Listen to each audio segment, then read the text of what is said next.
You should speak to somebody who constructs this thing.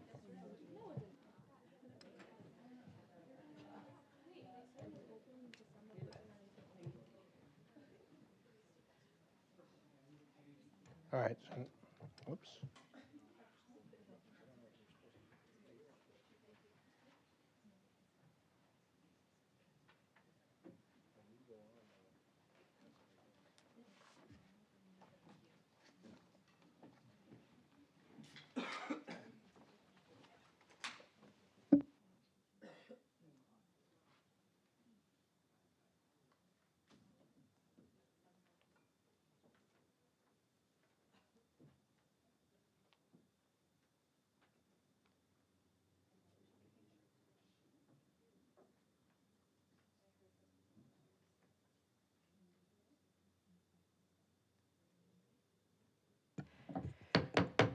Good evening, and calling the meeting to order. Welcome to the West Hartford Public Schools regular Board of Education meeting. It is Tuesday, November the 19th. Charlotte, may you please call the roll? Mr. Gagnon, Present. Mr. Goldman, Here. Dr. Harris, Here. Ms. Merriman, Here. Mrs. Nazarella, Present. Dr. Thomas Farquharson, Here. student Mrs. Yagelov, Present. student representative Sarah Granquist, Here. and student representative Alexis Nguyen. Here. Thank you so much. And Sarah, may you please lead us in the Pledge of Allegiance? I pledge allegiance to the flag of the United States of America and to the republic for which it stands, one nation, under God, indivisible, with liberty and justice for all. Thank you. With respect to revision to the agenda order, I would like to read a statement. Given the turnout from our professional staff and members of this incredible community we serve, and in light of communications we've seen on social media that fall short of capturing the full context and nature of ongoing good faith bargaining, I want to offer a short statement prior to our public comment period.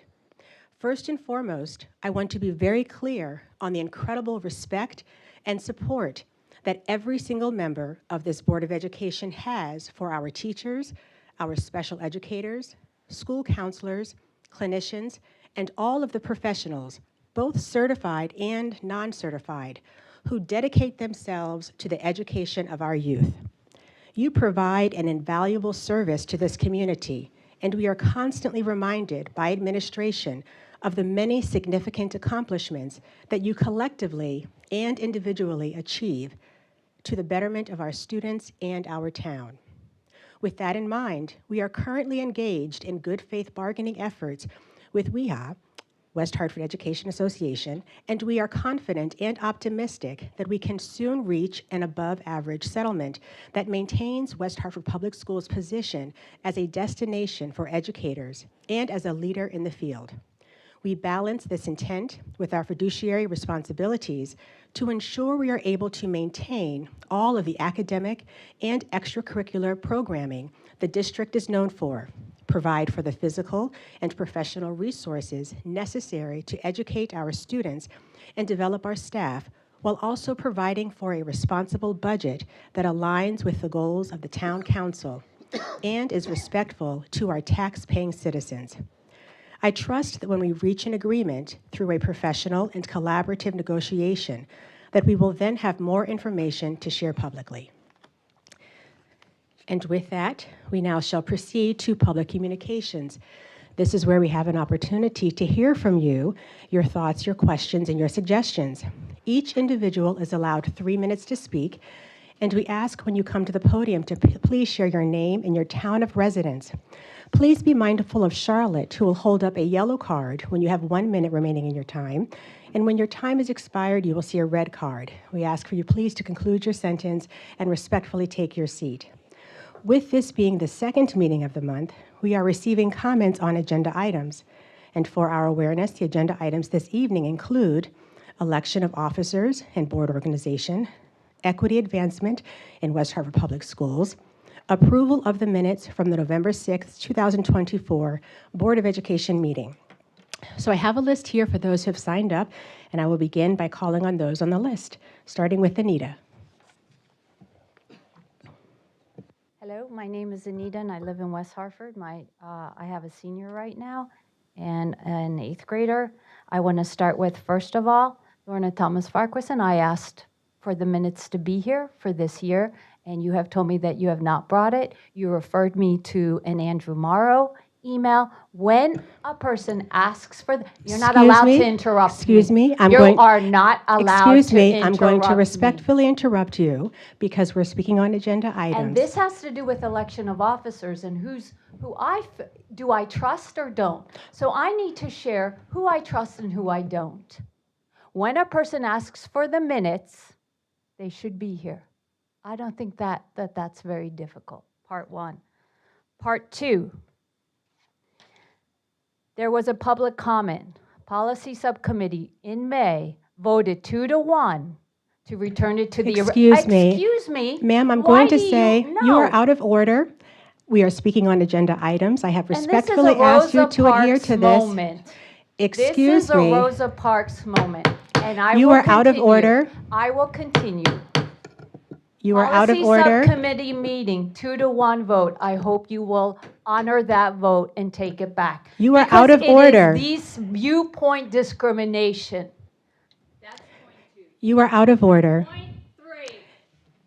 You have minutes here for September 27th and for October 11th.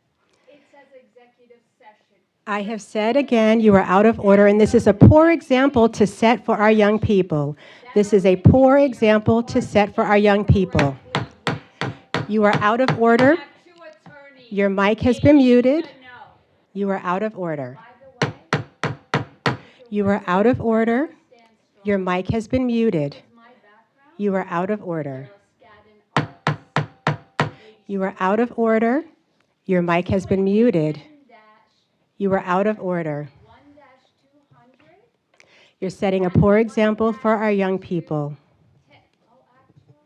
You are out of order.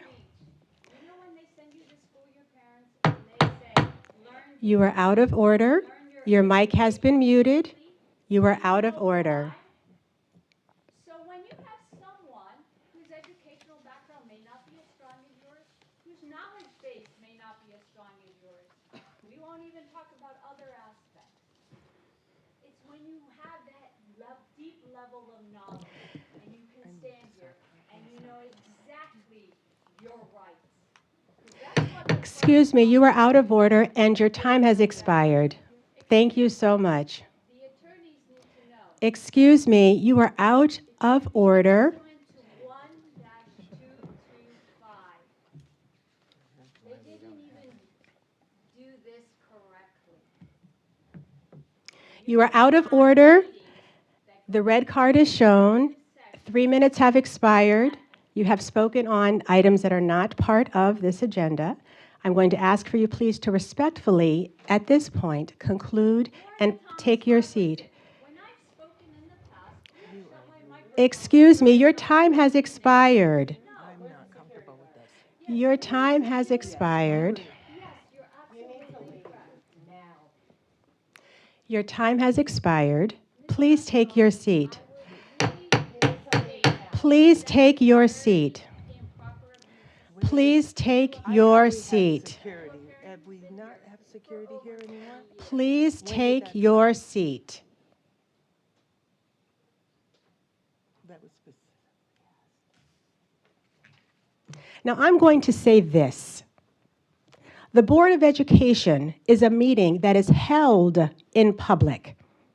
We do provide public communication, but it is not a public meeting to be run as anyone may see fit. It is our responsibility to present in a way that models for our young people how to conduct ourselves. And it's very disappointing when that does not happen. It's one thing to disagree, but we must be respectful in doing so. So I'm going to ask anyone else who comes to the podium who intends to speak on an agenda item, please do so in a respectful way, because that is our responsibility as adults, to model for our young people.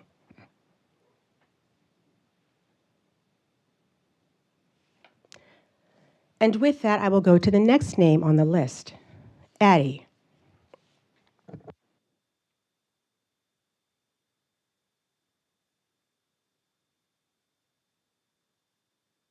Excuse me, Addie, just one moment. Let me turn the mic on. Is this going to cut into my time? No, it will not.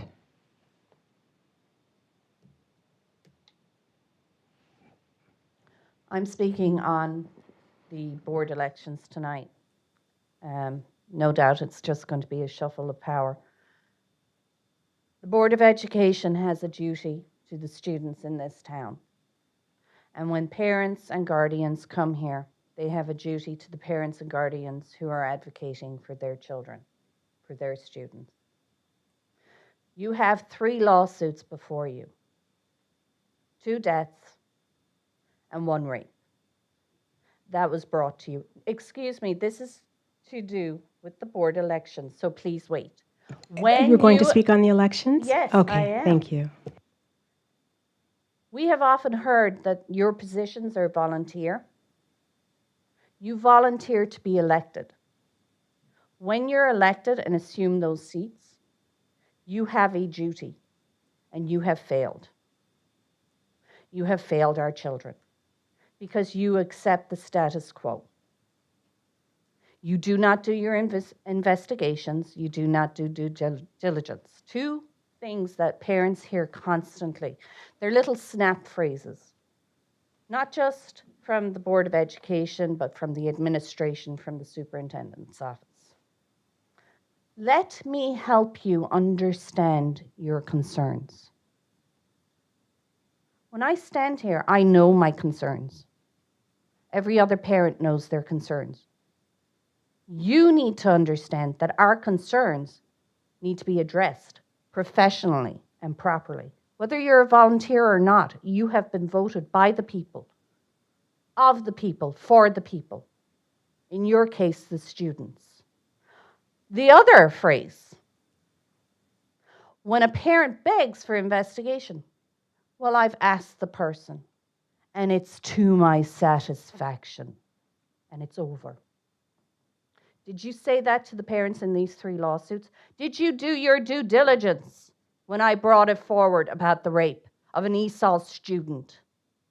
I did. I read the court papers. Or did you merely go to, what was the other phrase?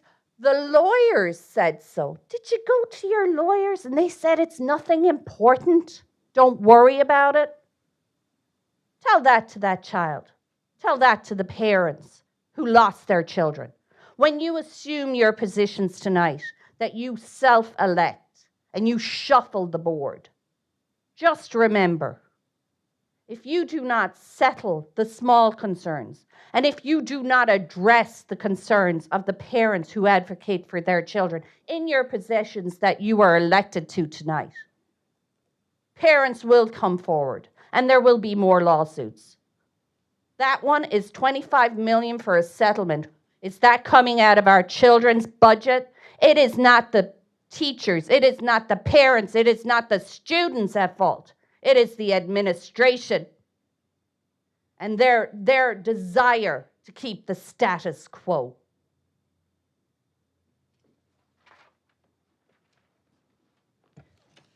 Thank you. That is all who we had signed up on the list. Is there anyone in the audience who would like to make a public comment? I'll ask again. Is there anyone else who would like to make a public comment? With that, we shall pause on public communications and now move on to non-staff communications and reports, where we are able to hear from our student representatives. And with that, let us begin hearing from Alexis, sharing about Conard, please. Sorry. Conard has been up to many things over the past few weeks. For starters, we'd like to thank our facilities team, especially Chris Oliver and the custodial staff, for continuing to help us improve the look of our school. Through their hard work, Conard looks better and better every day. Thank you. This past week was our homecoming week. During the week, we celebrated with various school spirit days, such as Adam Sandler Day and Color Wars. The week ended with a school-wide pep rally, where we made time to celebrate the whole school and show our spirit through games.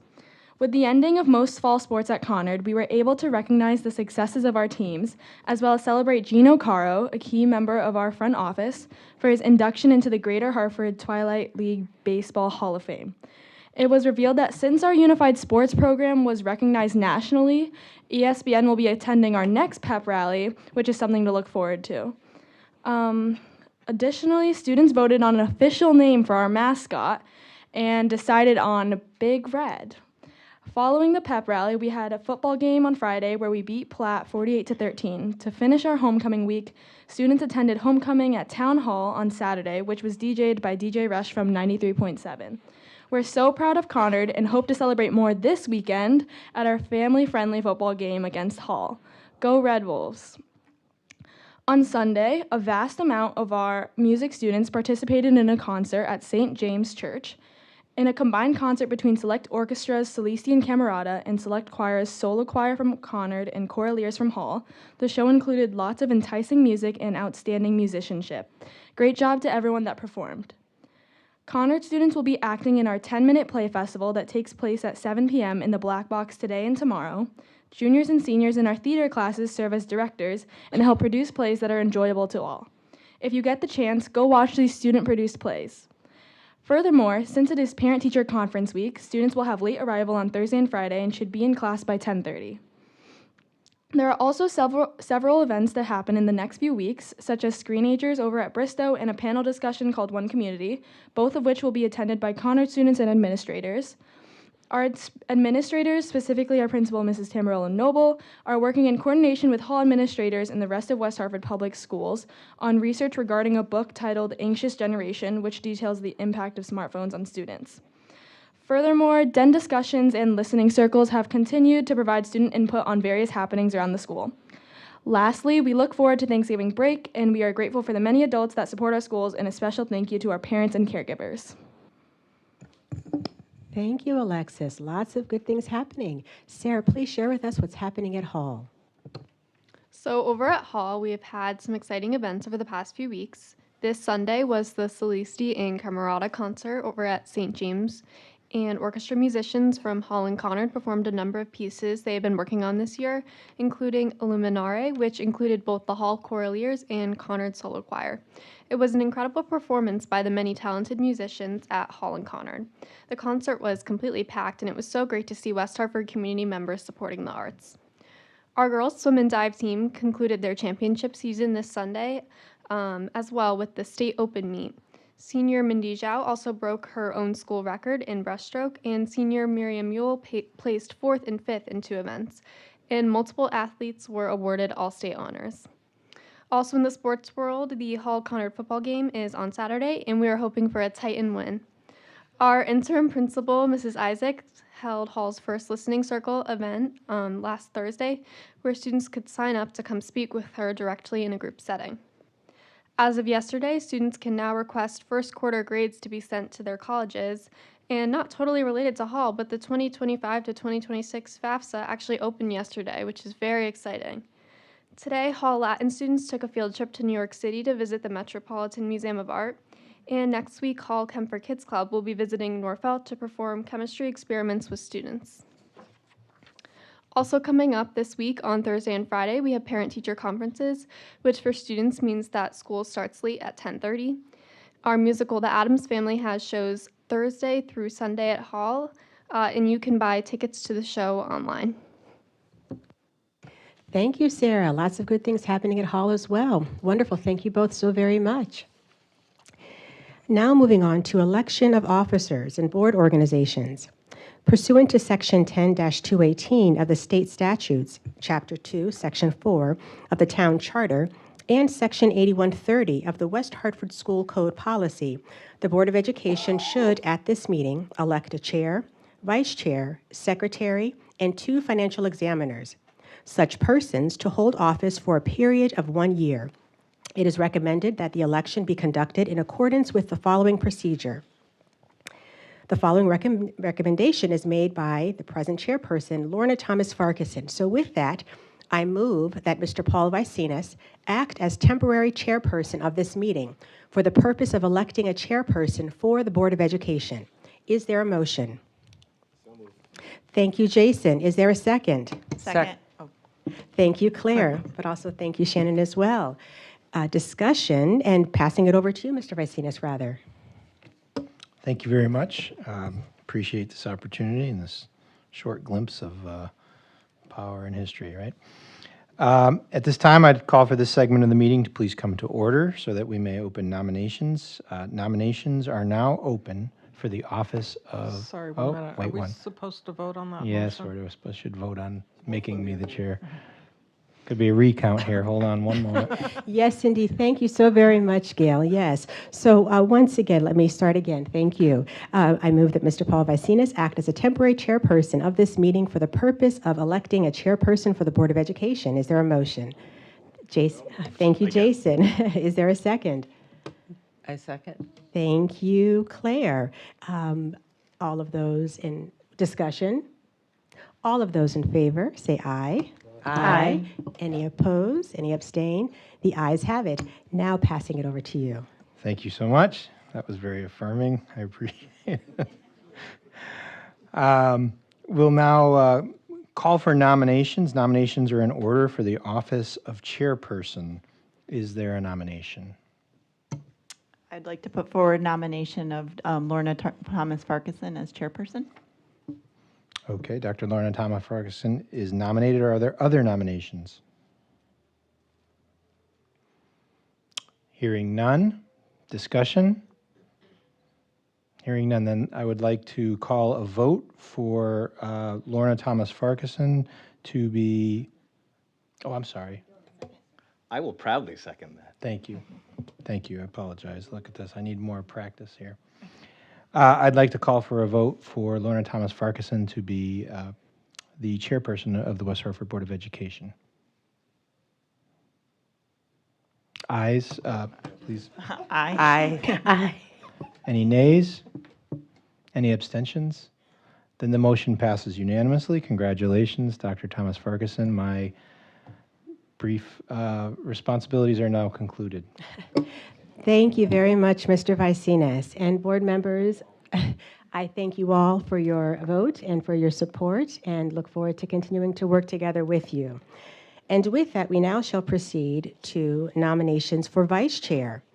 And so with that, seeking a motion to nominate vice chairperson for the Board of Education. Is there a motion? There we go. I would like to nominate Shannon Marimon as vice chair. Thank you. Shannon Marimon has been nominated for vice chair. Are there any other nominations for vice chair? Is there a second for Shannon? Second. Thank you, LaToya. Do we have any discussion? Let us vote, please, again, with Shannon Marimon being nominated as vice chair. All of those in favor, say aye. Aye. Aye. Any opposed? Any abstain? The ayes have it. Thank you so much. Congratulations. Now moving on to secretary. Is there a motion to nominate someone as secretary of the Board of Education? I nominate LaToya Yagaloff as secretary. Thank you. Is there a second? Second. Thank you. Are there any other nominations?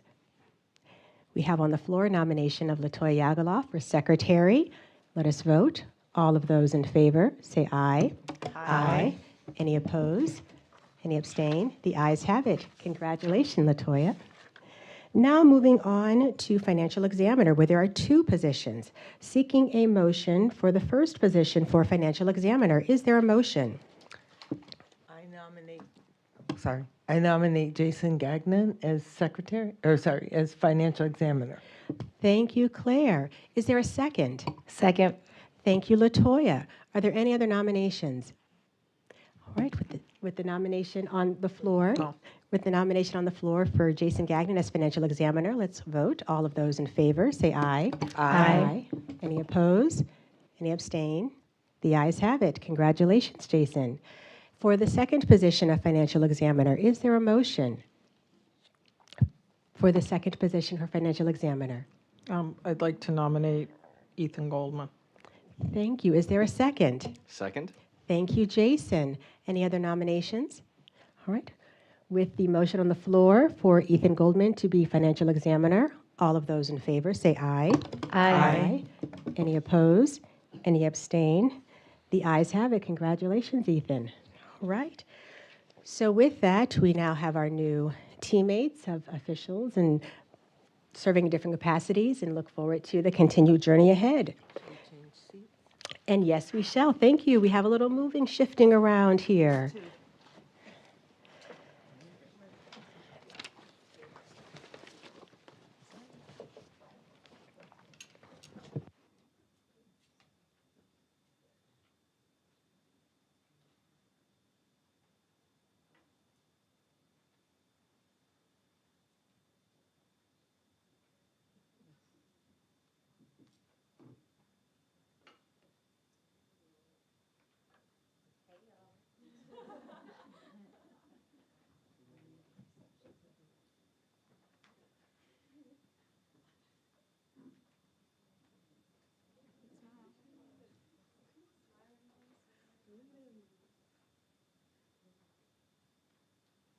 Right. Thank you. All right. And moving on to unfinished business, which we do not have any of. However, new business, which we do not have any of. We've taken care of quite a bit of that thus far. Now moving on to staff communications and reports, where we shall receive our superintendent's report. Passing it to our superintendent, Mr. Vicinas. Thank you very much, and congratulations to those in new positions or continuing. As has been mentioned a couple of times this week, we're very excited. It's a great opportunity. We're opening our doors to our parents for parent conferences. I know that's upcoming at our high schools. It's been ongoing at our elementary and middle schools. It's a very exciting time to be able to meet with our parents and talk through all of the strengths and the pathways of student learning. In addition to that, last Monday, November the 11th, we were very proud to welcome in service members from all branches of the armed forces into our buildings to celebrate their service and learning about Veterans Day. So a huge thank you. We had so many family members that were able to come in. I also want to commend our local American Legion as well as our VFW for supporting the education of our children, sharing their time with us, for everything that they do to protect our liberties. So much appreciated. I also want to echo, I heard both of our student representatives very aptly talk about the E.G. Vanisilisti, the solo choir, the Choraliers presentation at this past weekend. But it was just a powerful, powerful experience. And I would encourage members of the community, I would encourage members of the board. I saw Shannon there. I don't know if other folks were there, but if you have the opportunity this year, you will be simply astounded by the talents of our youth in terms of those performing groups, as well as all of the different things, the play, everything they do, the sports, everything, but it's just amazing. On that topic, I also want to throw a huge, huge congratulations out to Carol Wilkes. Carol Wilkes, you may remember, coordinates our youth mentoring program here. She's recently been recognized and received the Champion of Youth Impact Award for her role with the West Hartford Public Schools mentoring program. Honors were unveiled at the 35th anniversary celebration of the Governor's Prevention Partnership. This event was attended by Governor Lamont, former Governor Malloy, Senator Blumenthal, and a host of others, and we couldn't be prouder of Carol, so thank you for your continued work. We've recently received notification of the assessment window for our early education program, our pre-K programs, for their NIAC accreditation visit, and we are preparing to receive the accreditation team. That'll occur during the month of December. We'll be very pleased to showcase the results of that evaluation once those details are available, but just for background, NIAC accreditation, it's a voluntary process that we participate in that signifies the high standard of quality in early childhood education programs achieved by meeting a set of research-based standards established by the National Association for the Education of Young Children, NIAC. Ensuring programs provide a safe, developmentally appropriate learning environment with a well-trained staff and a focus on positive child and adult relationships. We've always chosen to participate in that very high standard for our early education programs, and excited.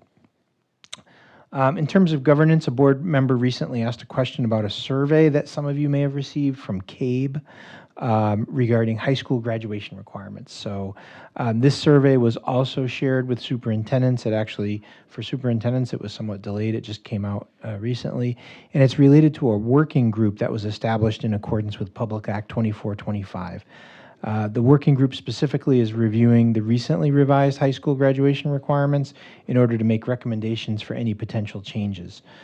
So our own Board of Education Policy 5500 outlines our current graduation requirements, and our most recent Board of Update topic on this, I believe, was on January 21st of 2020. The specific purpose for the survey is to assess current practices across the state and determine if the graduation requirements in place offer districts sufficient flexibility to ensure that graduation requirements can be met through programming at schools for all students. It's a topic of conversation that's happening on the Education Commissioner Superintendent's panel, so as I get updates on that, I'll share with you. Couple of announcements. I believe some of these have been mentioned, but they bear emphasis. They're great events. So in collaboration with the town, the West Hartford Police Department, and the United States Department of Justice, our own Office of Equity Advancement is co-hosting a United Against Hate program that's going to take place upcoming Thursday, November 21st here at the Town Hall. Very excited for that. Also on November the 21st, as was mentioned, Bristow Middle School is the host site for a viewing of Screenagers Next Chapter, supporting adolescent health in the digital age. This event is sponsored by the Community of Concern. It begins at 5:30, and it will feature table discussions following the viewing the film, in which students will participate, school staff, as well as community representatives. Hall High School is planning to be the host site for our 2024 Unified Theater event that's upcoming on Friday, December the 6th at 7 p.m. This year features an Olympics Games theme with student groups representing the variety of sporting events. No ticket is required, however, donations are welcomed. And as was mentioned, Conard and Hall High Schools, in collaboration with Solomon Schechter, are planning to host a community conversation regarding the recently published text, The Anxious Generation. And that features a Hall High graduate who was lead researcher in the text by the name of Zach Rausch. The event is currently planned for December the 12th. So those are my updates pending your questions. All right, thank you so much. Rich information. Teammates, any questions or comments regarding our superintendent's update? Yes, Shannon. Two things. One, do you have any more details on the December 12th event? Or is it the location or time, or is that TBD? Just remembering my dates here. December 12th is the Anxious Generation. I believe that's here at Town Hall. Okay. I will confirm the time. 6 p.m. Yes? I need a shout out from the crowd. Okay. But I know that once we have that, I'll make sure that we push it out. It will be up on, I'm certain it'll be up on our website, and I'll send an email out to the board. Awesome. I just would like to make a plug for that book, The Anxious Generation. If anybody has not read it, by Jonathan Haidt, it is one of the most profound and life-changing books you will ever read about the development of young people, and I very much look forward to further conversation about it. Related to the high school graduations work group, I just wanted to mention that I'm a representative on it. They're meeting tomorrow, actually, for their next meeting, and I'm also on two other work groups, one related to the accountability index and revisiting what the indicators might be and the weightings, and then also the Connecticut Educator Preparation and Certification Standards Board, which is looking to modernize and elevate the kind of the regulations for the profession of teaching since the last time they were updated was 1995. So I'd love to get input from West Hartford Public Schools specifically and the community to inform those conversations. I'm wearing my day job hat in those meetings, but I don't want to dissociate that from my experience here in West Hartford. So hope that's an ongoing conversation. Absolutely. And I'm a member of the accountability and assessment group, so we meet with Ajit as well, and we talk through the accountability index changes as well. So it sounds like we're in similar parallel meetings. All right, any other questions or comments? Okay, thank you very much. Now moving on to staff reports and board discussions, where we have the equity advancement in West Hartford Public Schools. And so as we have teammates come to the table, Mr. Vicinas will pass it to you for introductions. Excellent. So I'm going to my good friend Teresa Rangel, you know very well, who is our Executive Director of Equity Advancement. She is joined on the left by Melissa Zish, who is a longtime member of our Equity and Diversity Council, teacher over at Charter Oak. And returning to the Board of Education stage is my dear friend, Henley. Henley is currently serving over at King Philip, Henley Solomon, currently serving over at King Philip in a teaching assistant role.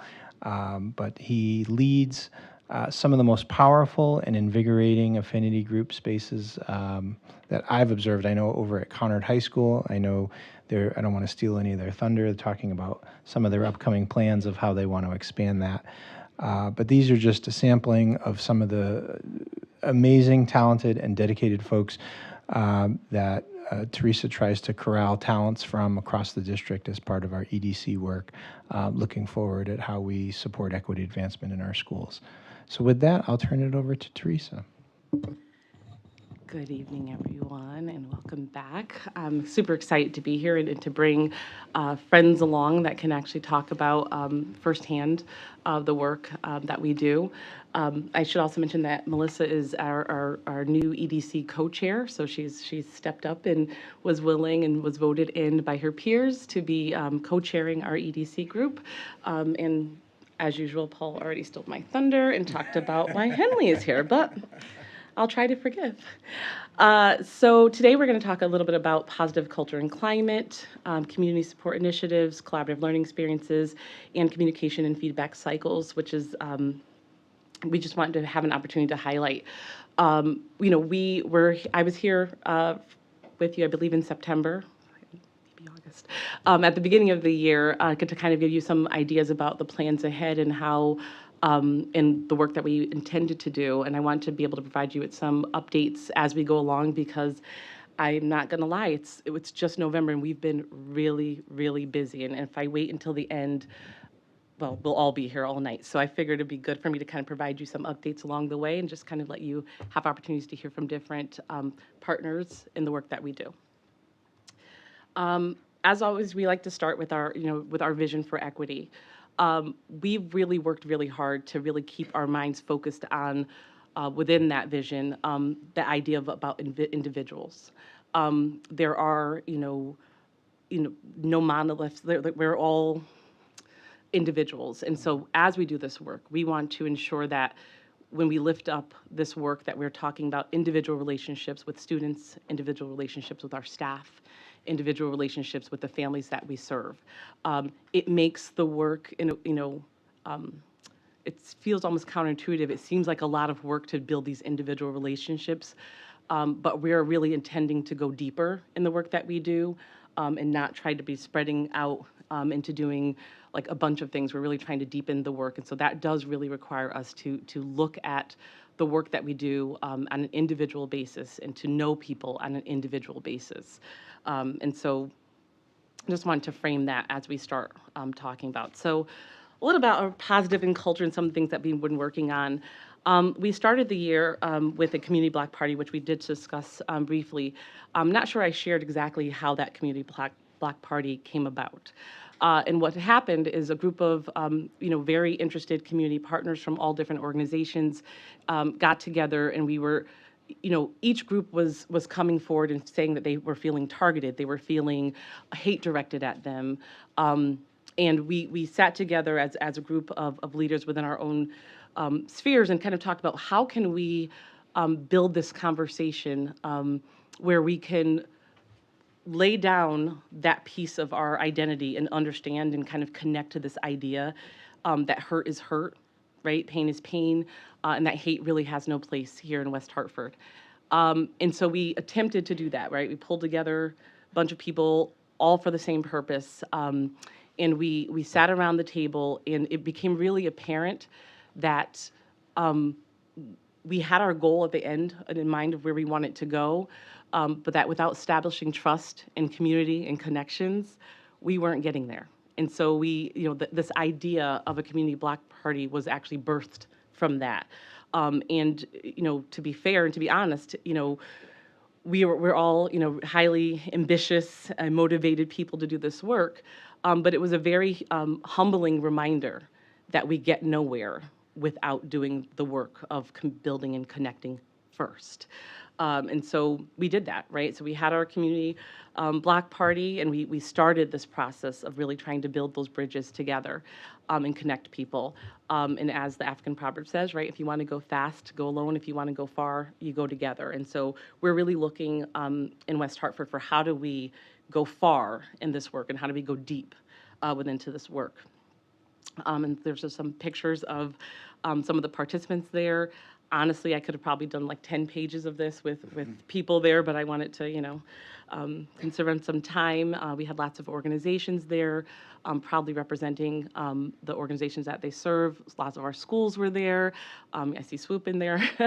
And it was just a great opportunity.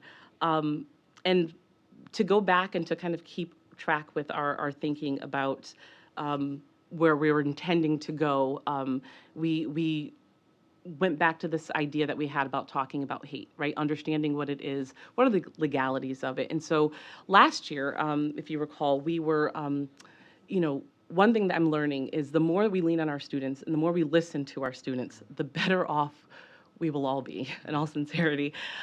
We had a student who, after, a spat of, images being, drawn on bathrooms or words being written, et cetera, with hate speech. We had a student who actually attended a United Against Hate assembly in another town. And he went to his administrator, a Hall student, went to his administrator and said, hey, listen, I really think this is something that would benefit students. And I think that we should work with, I got the connections, and he literally connected everyone. And it was super exciting because it was the first time that they had actually taken this program and adapted it to fit into a school like intended for students. And so super grateful for that opportunity.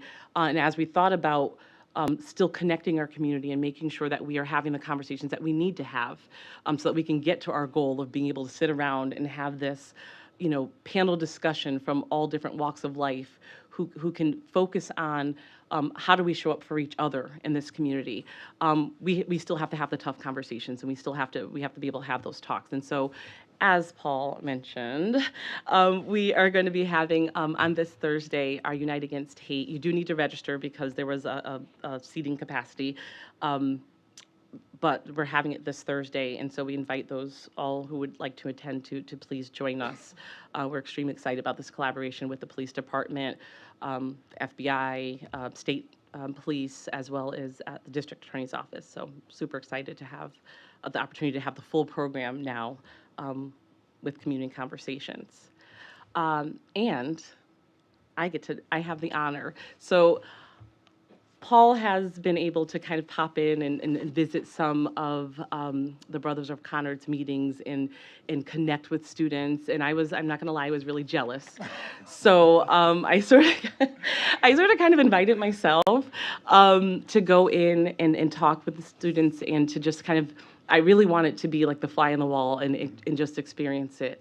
So I will say before I turn it over to Henley, I tried to be a fly on the wall, and the students really didn't let that happen. So here I was, I don't know what, 5-10 minutes in the door, and we're playing a game. And if you haven't got to know me yet, I'm pretty competitive. But it was just the whole experience was just everything that I want for kids, all the connections that I want, all the love that I want for our students, and it was a blessing to be in that space. So when thinking about giving updates and spotlighting some of our different affinity spaces that we have, I thought it'd be nice to kind of do like a series of these and be able to kind of keep bringing in different people for you to talk to. The first person I reached out to was Henley. I'm like, Henley, do you want to come in and play with me? And so I'm honored that he was willing to join us tonight and talk about the work that he's doing. So I'm going to turn it over to Henley. Wow, that was a really great introduction. Just want to say good evening to everyone. It is really an honor to be with you all, and thank you for the opportunity to talk about my kids, my children. I mean, the basis, the foundation for what I do in this space is really rooted in just a really deep sense of belief and love for these students. You're gonna see their faces pretty soon. These are my kids, guys. But I just want to break down for you in a short way what an affinity space is and how it operates. An affinity space is dedicated to setting up environments within the school that allow students to connect with peers with similar identities, shared beliefs, or experiences. And that is what we have done with the Brothers of Conard. Starting back in 2020, I mean, that is such a daunting year for all of us. In 2020, the question that arose shortly after the George Floyd murder and the BLM protests by our students, and particularly our female demographic, is where are our guys? Where are our Black men who are going to stand with us? And they went to administration with these concerns, and the conversation led with how can we empower and engage our Black men into advocacy? And with that, that is how Brothers of Conard at the time, that's how it started. Following in 2022, the Connecticut Interscholastic Athletic Conference, the CIAC, had a conference for young men of color in leadership. And following that just impactful conference, we actually rebranded and we partnered with Hall, and we were formerly known as, now you'll hear the kids go around saying Mamba mentality. And it's taken after the mindset, adapting the mindset and the culture of the late Kobe Bryant. So the practices of our group that I'll speak a little bit towards, that we implement in our structure, because I'm dealing with 14 to 18-year-old boys, right, with just deep bellies and, just impatience. I kind of stumbled along some practices, but we kind of solidified and to using play-based learning as a way to bring up tough conversations and to address conversations and topics that would actually be shut down in a traditional classroom space.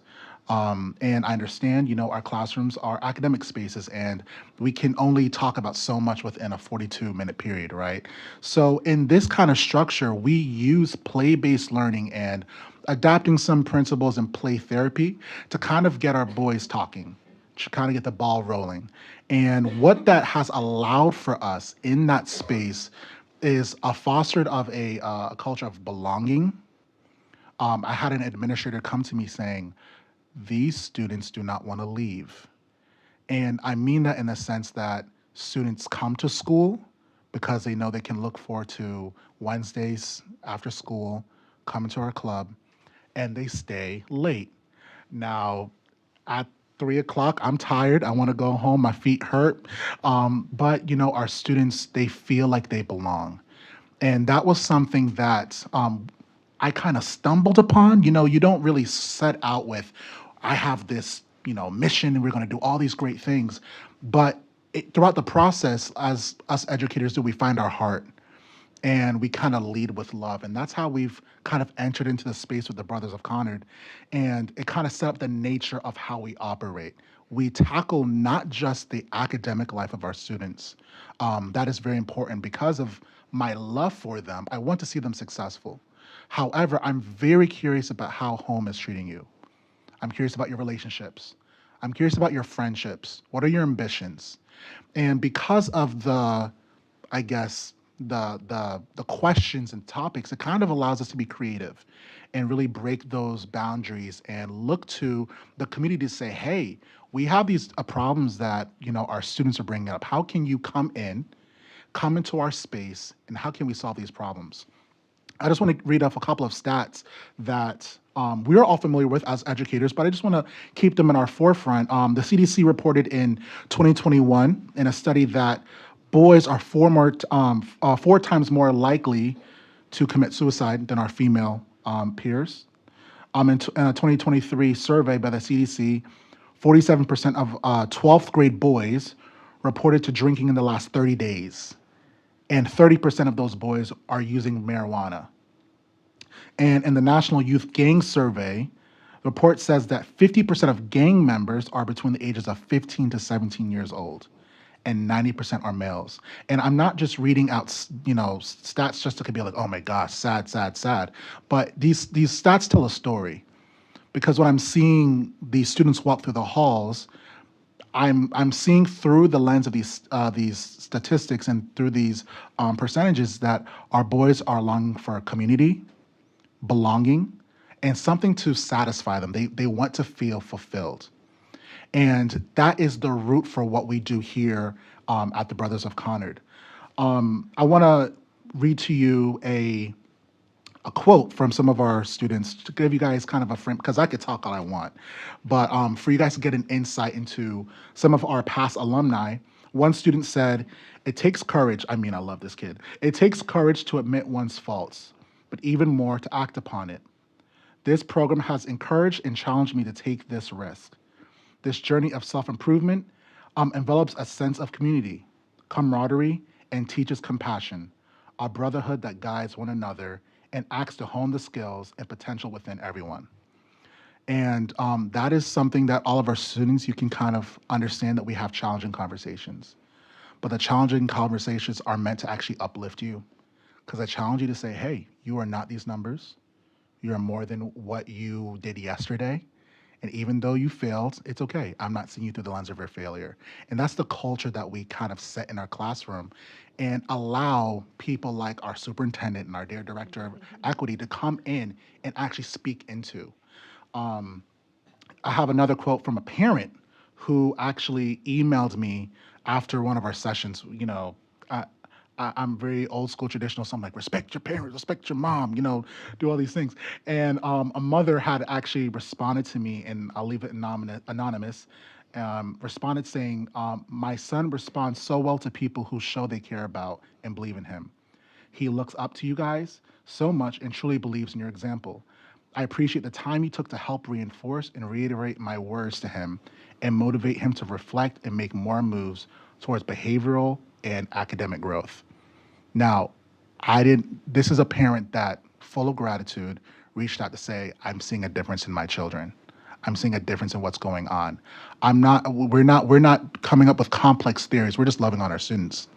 And this is what affinity spaces do, where we say, hey, come as you are, and in this space of belonging, we're just gonna pour our love into you and challenge you to be the person you wanna be. So going forward, we started our club at Conard 4 years ago. And, our dear principal at King Philip was like, I can't have you working at my school and not start another space like this. So in a few weeks, we'll be starting at King Philip. My co-teacher, Miss Bobo, I will shout her out because she's an amazing educator. She's starting a similar space at Sedgwick Middle School. So the goal is to really spread this throughout our schools in West Hartford. And ultimately, what you will see is the achievement gap close. You'll see a lot more community in the classroom, especially in administrators relating with their students, and you will start to see a lot of school-wide like activities and influences take place because of what is taking place with us pouring into our students. Right now, we currently have Powell Mental Health offering resources on how we can have these conversations and kind of implement these practices into our planning. And we also have had a social worker from Intercommunity Recovery House lead conversations on substance abuse, addiction, and conversations around mental health. So that is my 10-minute spiel. And I could go on longer, I promise you, on Brothers of Concord, but I ramble because I love these students, and I'm grateful that I'm in a district that allows for this to take place. Thank you. I know. I have to say, my son is here. I brought him. It's like bringing your show and tell. He's upstairs. But he's here. And, as I sat in that room watching you work with kids, in my head, it kept running back in the back of my head. I wish that he had a Brothers of Concord while he was in school. It would have made a difference. So I appreciate what you do. Obviously, it's what we do. So I know it's hard to keep going after that. You go last next time. All right. So just to talk a little bit more about our community support initiatives, because we've been very, very busy. There you see featured at the top, we see Amanda, who is here in the back.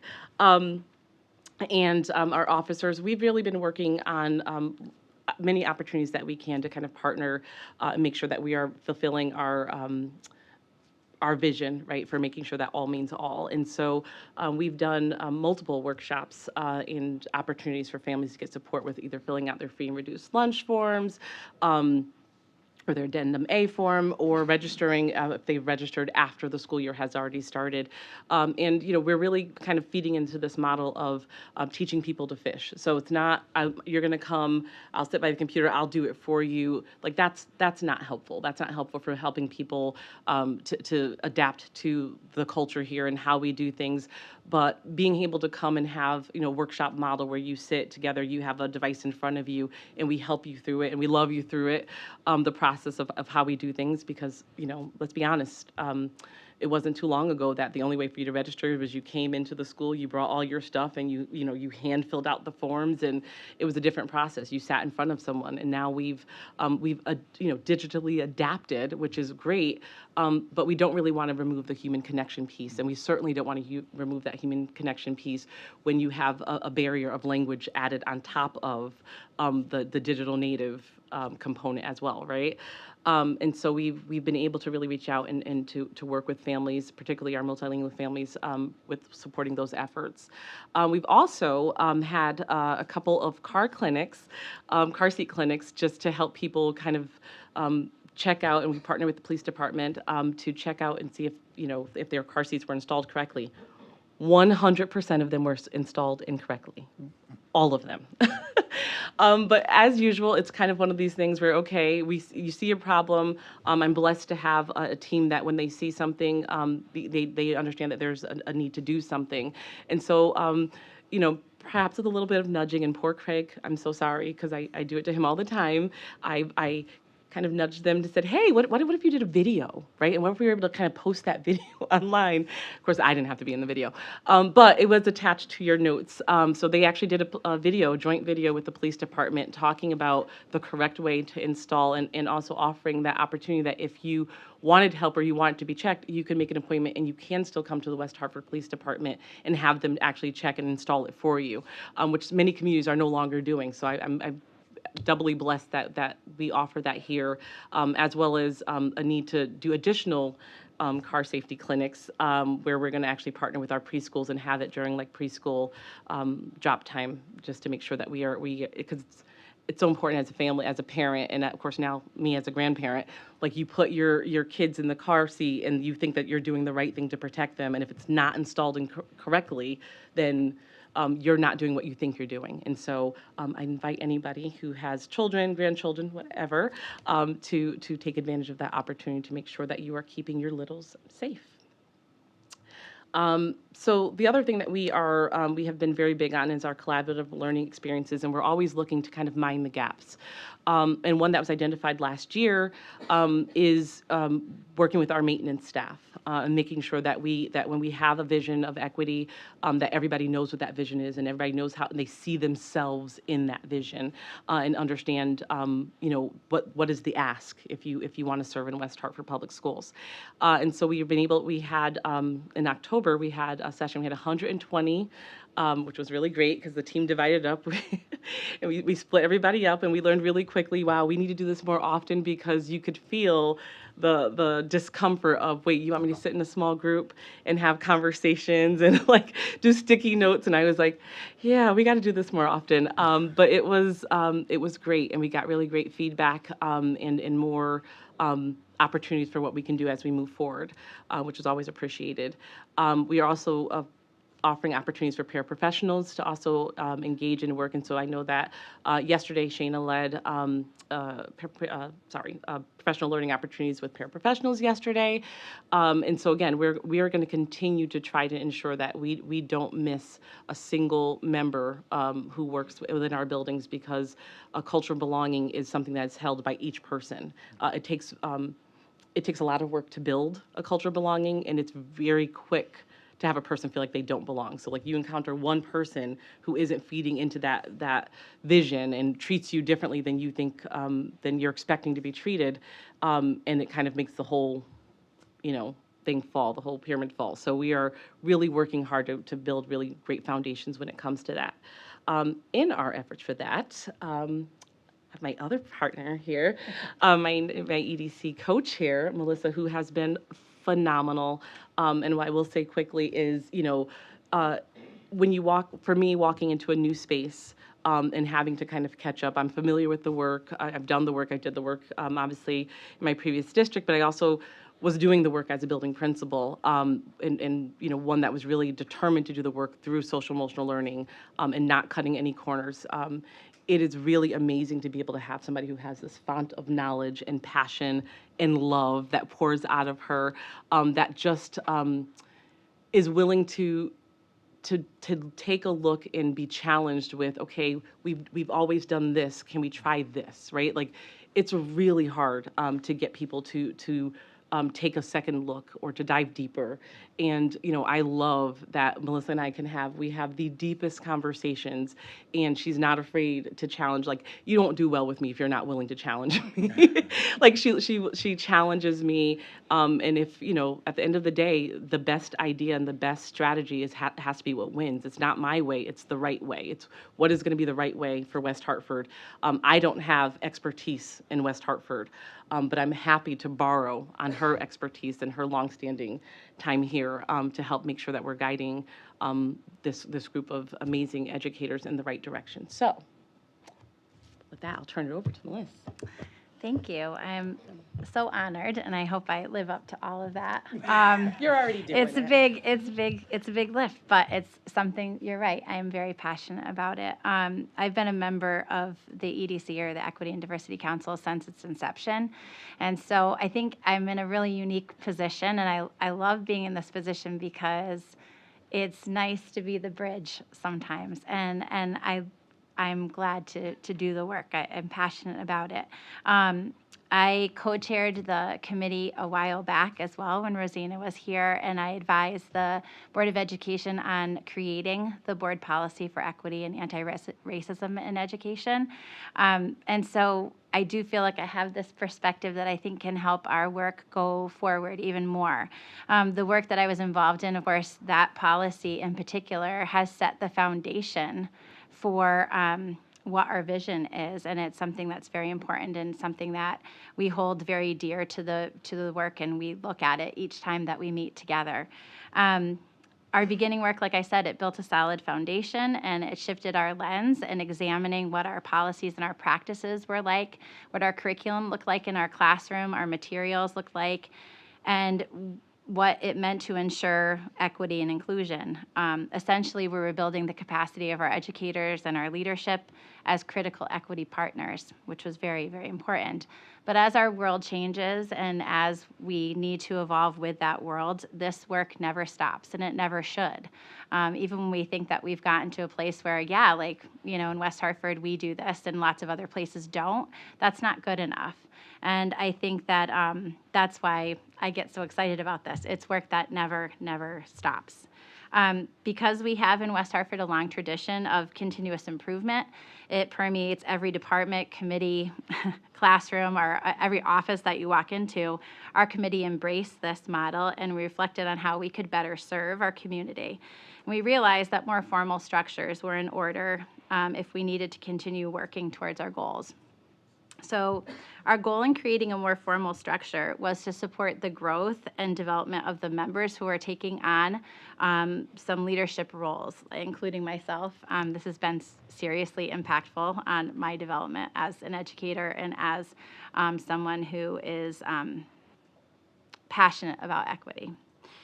So as we move forward, one of the things that we did, we figured out that we needed structures, not just people, if we were going to sustain the work that we were doing. If somebody moves on, I mean, for instance, I've been in the district for 29 years. So, you know, 5 or 6 years from now, I won't be here anymore. And when I'm gone, Hold up. Sorry. when I'm gone or when I retire and move on to other things, I want to ensure that there's a legacy that's been left behind that has a structure that other people can step into and know exactly what to do. And so this year's structure is so exciting. It has our teachers working alongside building leadership to identify and create plans and carry out professional learning. And this happens over 5 one-day long sessions, which is awesome because normally, you know, we meet at the end of a day. It's like an hour and a half. We just barely get started. We like to eat before we have our meetings. And so, you know, there's talking, there's fellowship, and then, you know, we want to get to the real work. But these full day sessions allow us to even partner with a community organization, Recenter in Hartford, and they've been able to tailor specifically like resources to build our capacity, like a huge amount of people all at the same time, rather than sending like 5 people out to a professional development or out to a conference. This allows someone to come in and really focus on what our needs are. And I would like to say like in an unbiased way, right? Because they're not sitting here in West Hartford with us. So we're focusing on 2 texts this year, Street Data and Courageous Conversations About Race. And in just 2 sessions that we've had, we've been able to identify problems with practice within each of our individual buildings and develop professional learning goals alongside our leadership so that we can develop whatever those plans are going to look like as we move forward.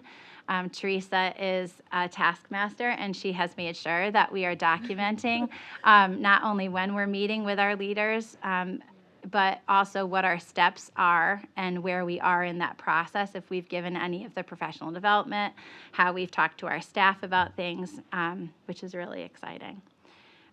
Teachers involved in this partnership, including myself, are building capacity for cultural competence, collaboration, and our ability to drive meaningful change.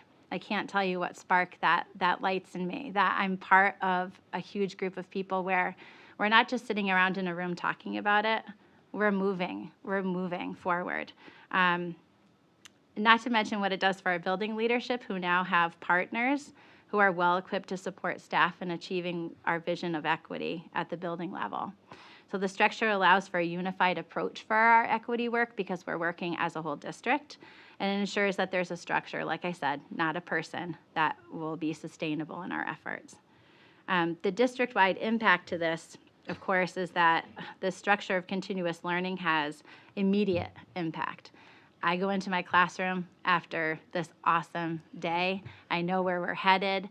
You know, a teacher comes to pick up their classroom. I teach music, by the way, so I have everybody in the building. So my impact actually is quite large.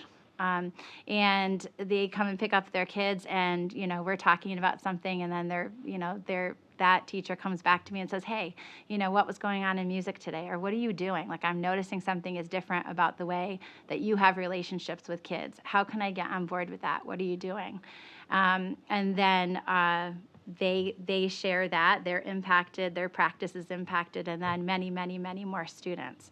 And then the whole school culture, the whole school climate actually changes and moves. And so I'm really excited about the structures that we've put into place. I'm excited about the leadership that Teresa has given us, and also that we're able to, as a teacher, to work with our building leadership in really a unified approach to this work. Thank you. I think I get to go home now. No, just just playing. Thank you for that. Like I said, I love this work. I love the opportunity that we have to make a difference, and so we keep trucking on. Essential to this idea is how we communicate, how we connect, how we partner, and we are always trying to kind of rethink, reimagine, deepen that as well. We have one community who, for those who don't know, it's a group of community partners and organizations that come together. We meet once a month to build a collective understanding of the work that we're doing within West Hartford Public Schools, but also, I guess, equally important, what are these individual groups and partners doing, and how do we connect the dots, right? This year, the group, there's a leadership team within that group that kind of helps support it with Shayna's help and guidance. Their focus is on having dialogue around mental health, social media, and academic demands from various perspectives.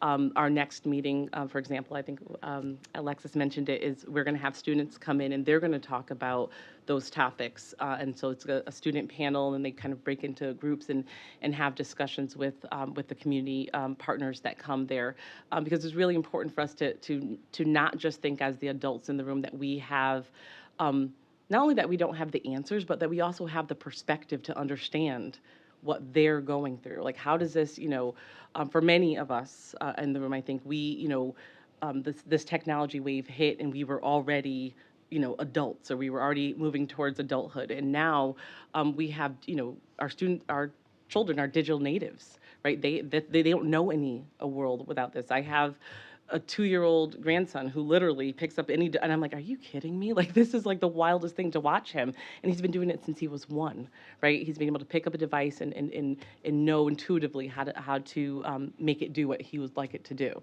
And so, when we think about the pressures and mental health and talk about the anxious generation, like it's so important that we talk about it through a lens that where we allow ourselves to get information directly from the source, right? We're all doing this work. All of the work that we do is designed to make students' lives better, and so we have to make sure that we're actually listening to them to know if what we're doing is even moving the needle, right? That's at the end of the day, that is the most important piece of this. And so we recognize that, and we're working as hard as we can to find different ways to gather that information and then to do something with the information once we have it. The other thing that we desperately notice that we need to do is we need to be able to communicate what's happening better. There are so many things that are happening in our schools each and every day in every single school that feed this culture of belonging. And to be honest with you, unless you are a parent in West Hartford, unless you are somehow in another way connected, people have no idea all of the amazing things. Like, we come here and we talk about different pieces, and we give reports on different things, but really, what's happening in our buildings each and every day with the amazing staff that we have, the amazing teachers, amazing leaders, phenomenal students, shows up every single day in a million different ways. And I know that you've been going and seeing schools and actually having the opportunity to kind of be, in there and actually watching it, but other people aren't, right? And so when you think about a community and the work that our obligation to make sure that we are not just making things better within West Hartford Public Schools, because the reality is kids don't stay in school forever, like they gotta go home. So when you think about the community really needs to know, understand, and get behind the amazing amount of work and things that are happening. And so we're making a very concerted effort to update our webpage and to reimagine it, and how do we support parents as well? Because we've definitely heard from, like we have EDI, the Parent Diversity and Equity Inclusion groups that are looking for, okay, so can you give us some tips about how to have difficult conversations with kids? And so how do we then create those resources, leveraging the knowledge and the talent that we have in the district to help provide those things so that we can kind of have like a one-stop shop for people to be able, if you're, not formally working for the school system, how do you come and get some tips and also figure out what we're doing? And then if you are, on the flip side of that, right, how do we create our resources on the inside for staff as well? So as you can imagine, we have lots of work to do. We're already on it, but I could not be more pleased with the progress we have and, the work ahead of us. It's hard work, but it's the right work, and it's what's going to make this world a better place. So we are determined to do it. So I'm going to stop talking now unless you have questions. Oh, my. Thank you all so very much. Boy, lots of things to absorb, but in a promising way, in an insightful way. But teammates, please, any questions or comments? Yes, LaToya. Yeah, I just wanted to say, Henley, I'm so impressed by your program. And, just felt like I needed to share how important a program like this is in our district. I'm in a family that is mostly comprised of women because of all those buckets that you shared, because of suicide, because of drug use, right, incarceration. And I look to my left and I look to my right, and it's like, where are our men? And I think about my experience in school, and me and my brother, who were the closest in age, just a year and a half apart, we were getting in trouble at school for the same behaviors, the exact same behaviors. And I had counselors wrap their arms around me and tell me that I had a lot of potential, and that they were gonna, work with me to kind of reroute some of these behaviors and really nurture that leader that was inside of me.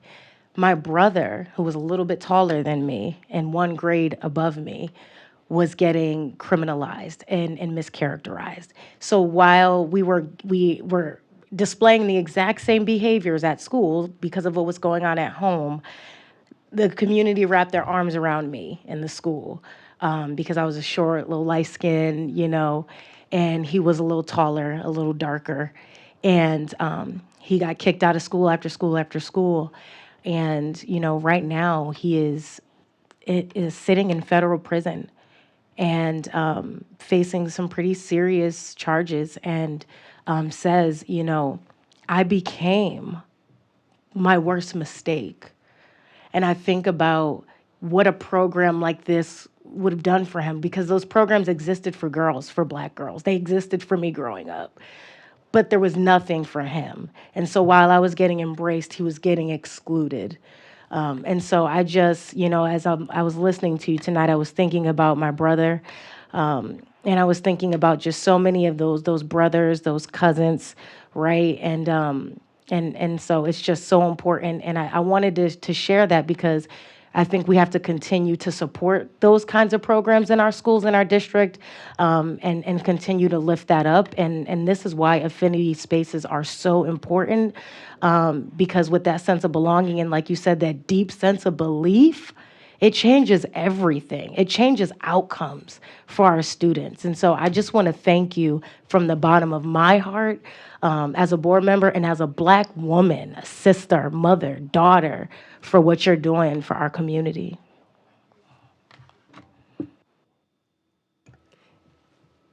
Gail. Yeah, thanks for the presentation. I wanted to ask a question about the affinity groups as well. I was curious about, I know you talked about Black boys. Is that exclusively to Black boys? Do you have other affinity groups? Or is it only, I wanted to understand more like who exactly it's serving. And I also wanted to know, just so I'll add all my questions in at the same time, where those are located Meaning, are those primarily in the high schools? Are they in other schools? And, you know, which groups are included in the affinity spaces? So I guess I'll start us off with responding to that. So particularly, like we have many affinity spaces within the district, and we're spotlighting Henley's group, and I'll let him address the part that's directly about the group that he runs. But we do have affinity spaces, and to be honest with you, there are many, and they're in all over in different schools. And so, to be honest, I'm actually trying to get a real good hand around exactly which affinity spaces that we have at which buildings. I know that we have, again, there's lots. Like there's Equity Squad. There's Sisters of Connor. There's LGBTQ. Yeah, I'm like, yeah, we have so many affinity spaces.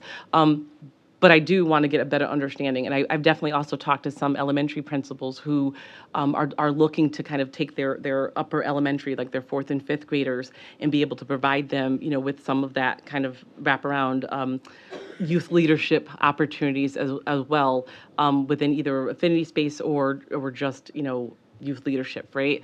So we do have many, and that is kind of part of the work that we're doing now, is really kind of getting our measure of, okay, which groups do we see a gap? And typically, one thing I know at Hall, because I spend a lot of time at Hall, is that they have, an innumerable number of clubs.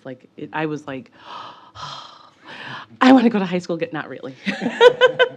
In some way, I feel that way, but I do. There are so many clubs, and it's really just, and they allow students to be the voice for creating those clubs in those spaces, and then you look for like an adult, right, who's in the building who can actually partner and support those groups. So, but I guess more information to move forward. So I want to give you a more comprehensive answer. Does is a club an affinity space? Because it seems like they're two different things, but maybe I'm wrong. Well, it can be, right? Because if you think about affinity, it's coming together around a certain identity or belief system, right? And so the reality is it depends.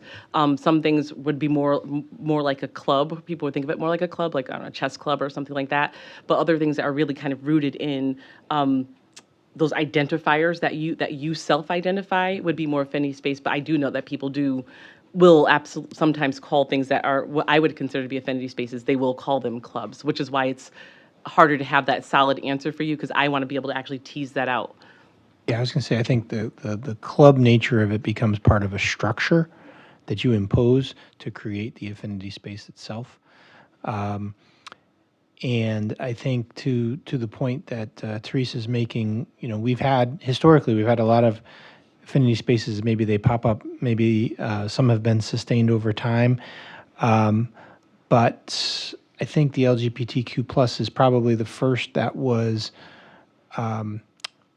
more systematic in terms of we found years ago, we found an assured opportunity for that. We had student interest, staff interest.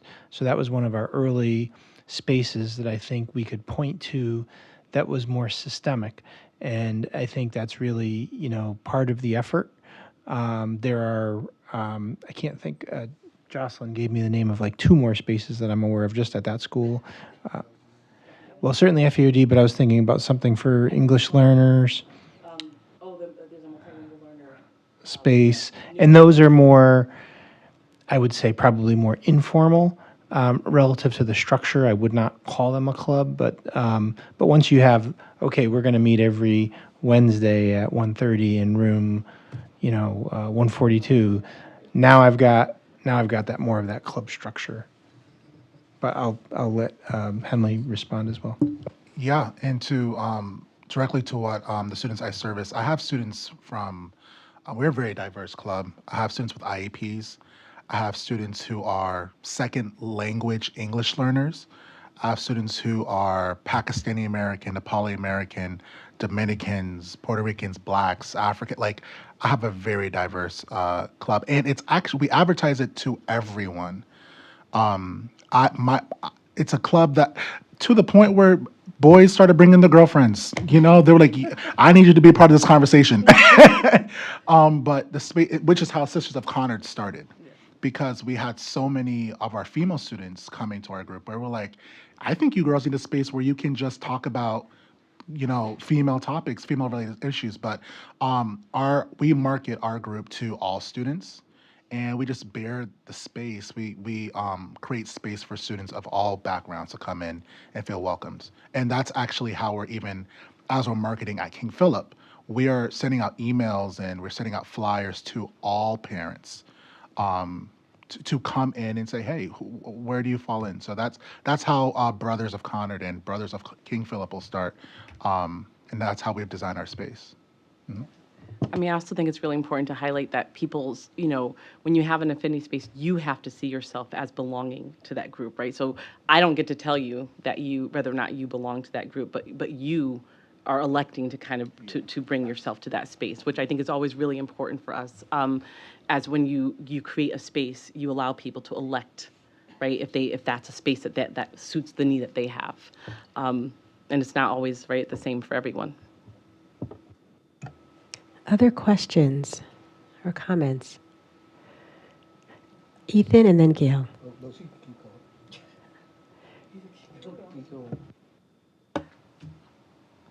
All right, so Teresa, I've asked you this before. I'm going to ask again because I like data. How do you, with all these programs going on, how do we find out and collect data and understand if any of this is really making a difference that we can actually see? Measure, yeah. So there's two forms of data, right? So ironically, we're reading street data, which is so funny because I think we do have this. I'll just say, personally as an educator, like this preoccupation with like the satellite data, right? The data that the numbers and the moving and what have you.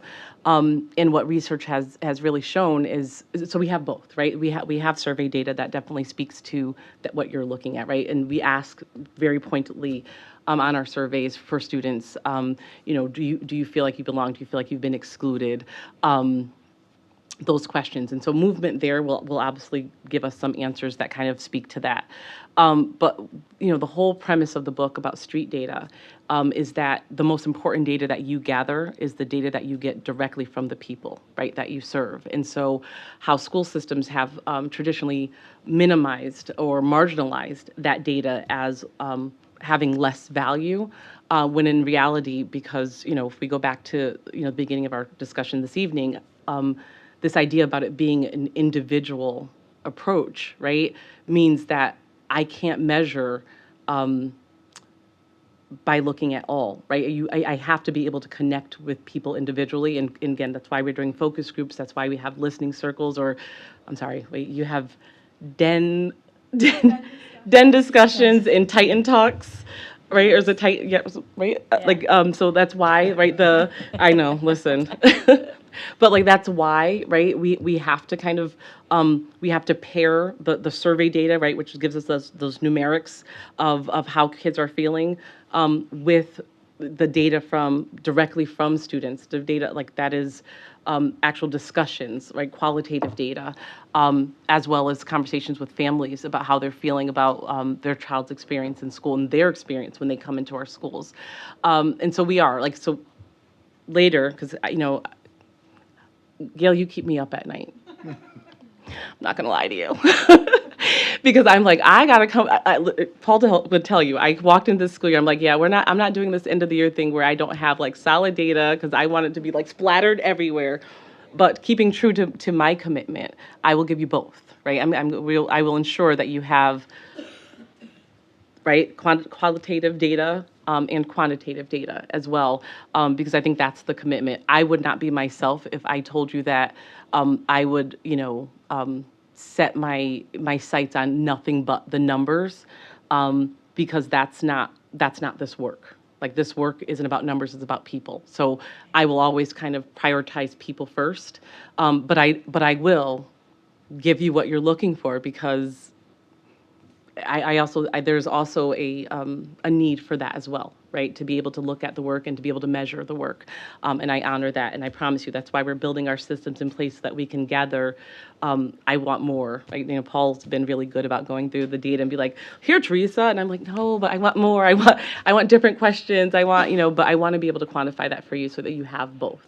And I promise you, you're getting both, because like I said, I have to be me, but I also definitely need to make sure that I diversify my own thinking about how I present data. So you're welcome. Ethan. So I have 3 questions, 2 sort of side questions and 1 direct. First one, Henley, I love the sound of the program. Well, you're at KP. How did you get to Conard? I was just curious. That's a really good question. So I was a long-term sub at Conard, then Hall. Now I'm a para at KP. The club started at Conard, so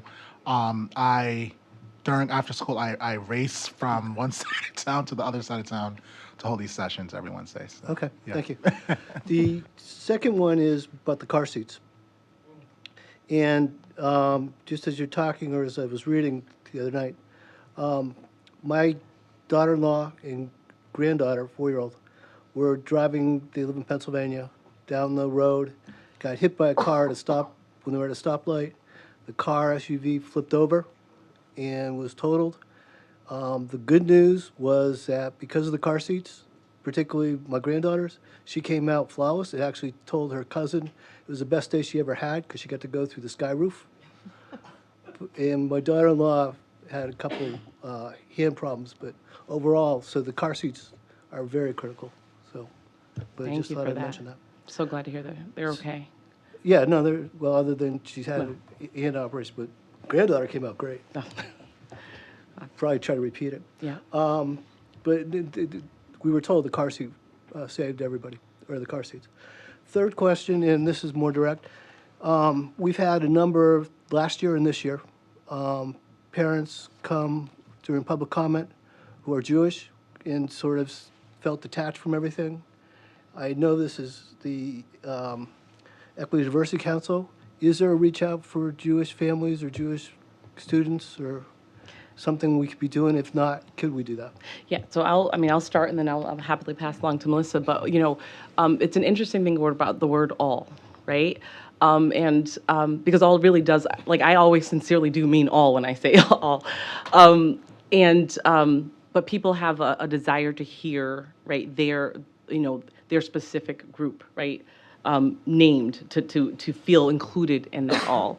And so we have, much of our work, when I talked about our work that we started with, how we ended up with our community block party, that included representation from the Greater Hartford Jewish Federation at its inception, right? So again, we 100% understand, right, that every single group, every single individual, right, needs to kind of feel that that the work that we're doing is supporting. And so, the student who brought the program that we're going to have on Thursday in, that was his that was why he actually came forward and wanted to make sure that we have those partnerships. So when I think about the work that we're doing, again, knowing students as individuals, talking to families, and understanding our families as individuals, I would say that everything that we are doing is inclusive of, right, all of our students, including, right, our many Jewish families who live within West Hartford. Special programming, we've sent administrators out to build their better understanding of anti-Semitism and what that actually looks like. We've layered our conversations, right, with many, with a multitude, right, of concerns that we have from all of our constituents and our families. And so genuinely, I feel like we are always addressing all of our families. And if there's a specific need, like we've had several meetings, we've looked at curriculum, we've looked for opportunities to partner. And so I think we're always being responsive to that, which again, to my point of how we communicate like all the different things that are happening, right? And all the different, future opportunities that are in the development versus as well as, the current things that are already happening and taking place.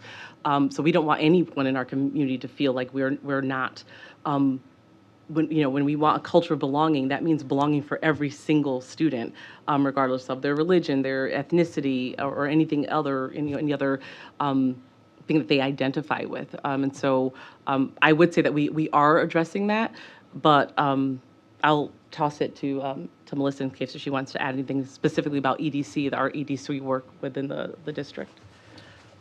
Yeah, I would just add, I mean, with all of that, over the past several years, including, our work this year, includes us as educators, like developing our capacity and having courageous conversations.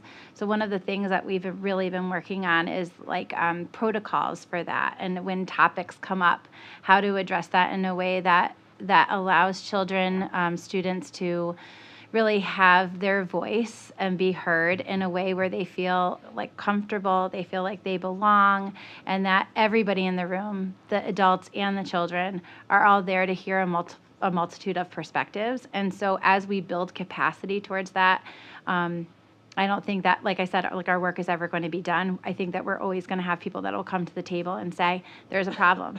And good, please come to the table and say that, because we're not going to know if we don't know, right? People need to come and say, like, this is what's happening. And that's exactly what we're doing with, a continuous feedback loop. Once we think that we're installing a certain amount of programming, is that programming working? Is it working from like leadership on down? And if it's not, if it's getting stuck somewhere and something needs to be fixed or tweaked or whatever needs to happen, then that's where our work is. Right. My only comment is I see more stress in the community than I've ever seen or expected to see. So please, as you do your programming, please factor it in. Yeah, well, and like I said, in all sincerity, that's kind of what kind of brought us all together to begin with, right? Okay. This idea of we are all, sometimes people kind of engage in this, who's more hurt than the other, right? So we brought ourselves to the table deliberately to have that conversation, and realize that that's a really hard conversation to get to without trust, without understanding, without me not feeling that I need to compare my pain to your pain, but we can just kind of sit in fellowship and know that we're all experiencing some pain. And so, but it goes back to the bottom line, right? In order for us to, as a community, to really be able to embrace that, we have to be able to see each other as human beings, right? First, with a shared experience. Well, my point was more just inclusion. Yeah. So. Yes. Well, wherever, part of this work, I think, is always looking for making sure that we're including all voices, right, to the table. And so, yes, I think we've definitely done a lot of work making sure that we're doing that, but I also think that there's obviously always more that we can do.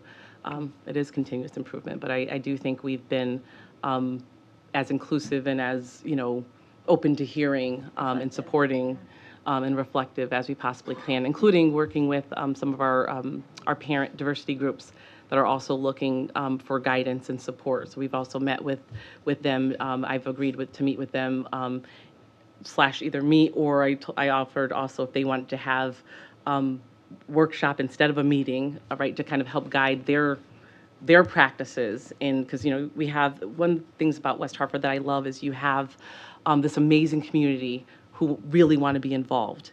And so people like are racing, right, to kind of to be involved, but then they get there and they're like, well, but I don't know, I'm not really sure how to have a difficult conversation. Can you and I'm like, okay, fair enough, right? So can I help you with that? Can I support that? Because I think, part of being able to do this work is being able to have the conversations, but also be able to listen, right? And so, I've offered that as well, because we do see that everyone wants to be involved in making things better. And so how do we kind of provide everybody with what they need with we have limited manpower, or actually it's woman power. Sorry. We have limited resources, right? Power, thank you. But our goal is to reach and touch as many as possible. And because it's a personal touch, obviously that's always super time-consuming, right? You could be efficient with things, but you can't be efficient with people. So it takes the time in building the relationships, but we are definitely doing that work. So thank you for that, Ethan. Claire. Yeah, thank you so much for the presentation.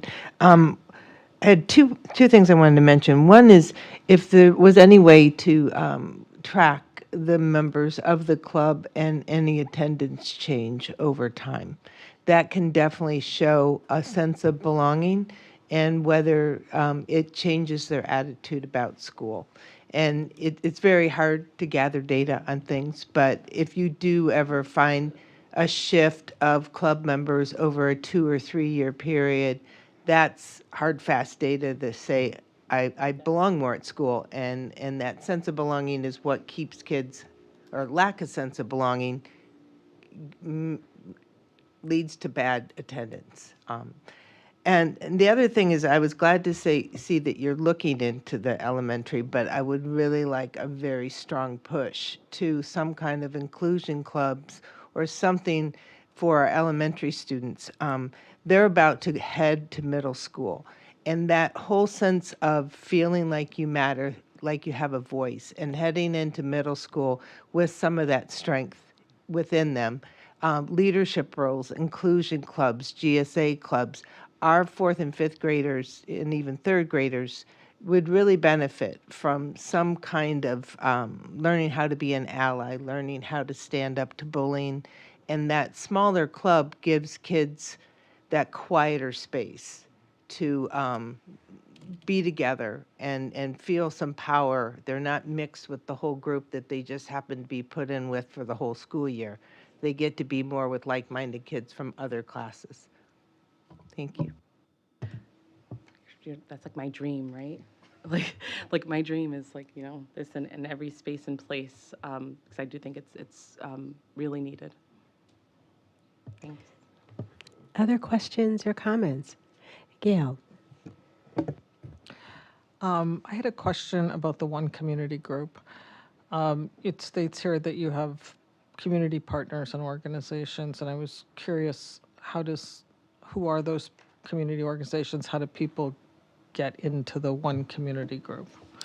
So it's right, public meeting, right? So it's open to No, any. I mean from a organization. From an organization. Yeah. So typically they would reach out to Shayna Gray, who is the community and parent engagement coordinator, who actually really runs that club. But they reach out, they email, they can call me. But typically people have reached out. So we've already grown our membership, and again, we have the meetings. The meetings are posted online, so you know where the meetings are, the times. You come, and then you give your contact information while you're there.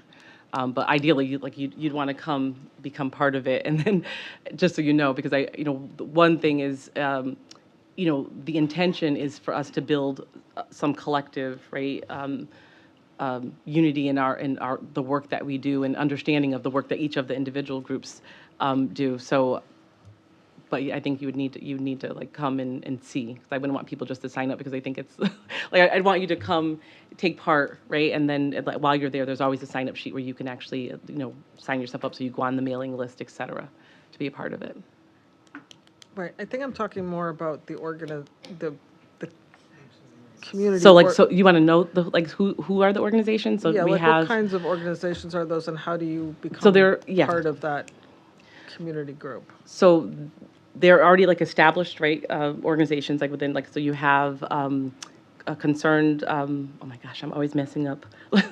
So you have community of concern. Thank you. As soon as I start with the wrong word, right? Mm-hmm. You have community of concern. You have WASCO. You have grassroots. You have the Bridge is part of the organizations. I'm trying to think of all the organizations now. Is that the grassroots? Which Jewish grassroots? That's the Jewish yes. grassroots? Yep. Okay. They're part of that? We have, my name is going blank.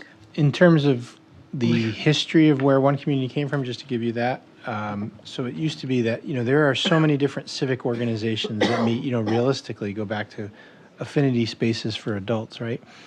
And our Office of Equity Advancement was getting kind of pulled in multiple directions because each of the individual groups was curious about how the schools could help support equity work relative to their particular audience, because each of these community organizations had their own, their own charter, their own identity, and not to say that there wasn't intersectionality. There's multiple groups that might, share. I might be a member on 2 or 3 different civic organizations. So rather than, have to attend 15 different meetings to kind of share what was happening within the schools, the idea came about, let's bring all of these players to the table so that we can have one, collaborative conversation. And so there's no, in terms of getting back to, I think, Teresa, I think there's a piece on the website, on the equity website, that kind of shows all of the different folks that have signed into one community, but it is open to any civic organization. As Teresa was saying, there's no requirement, there's no application. It's just like it's a welcoming space to all in the community who have, especially to help get the word out, help get their word out, not just to the schools, but to the other civic organizations within West Hartford. So it's not our space. We just kind of, because we were getting pulled by so many, and because schools are kind of a hub, we took on the responsibility to try to create an organizational system for all the different civic organizations in town. Thank you. I was like, Other questions or comments? All right. Well, thank you 3 so very much, and continue to move forward. We really appreciate your great work. Thank you again. And watch the head. Yes. All right. Now moving on to routine matters, where we have approval of the minutes. Seeking a motion that the Board of Education approve the minutes of the regular Board of Education meeting of November the 6th, 2024. Is there a motion? So moved. Thank you, Shannon. Is there a second? Second. Thank you, LaToya, and Claire, thank you as well. Any discussion? Any suggested edits? All of those in favor, say aye. Aye. Any opposed? Any abstain? The ayes have. Abstain. Thank you. Yes, 1 abstention. Thank you. Moving on to information and reports. Board members, do we have any communications and reports to share? Hearing none or seeing none. Any other information or discussions? I just want to say once again, with this meeting being the one where we start off again in terms of our roles and positions, very much look forward to our continued journey ahead.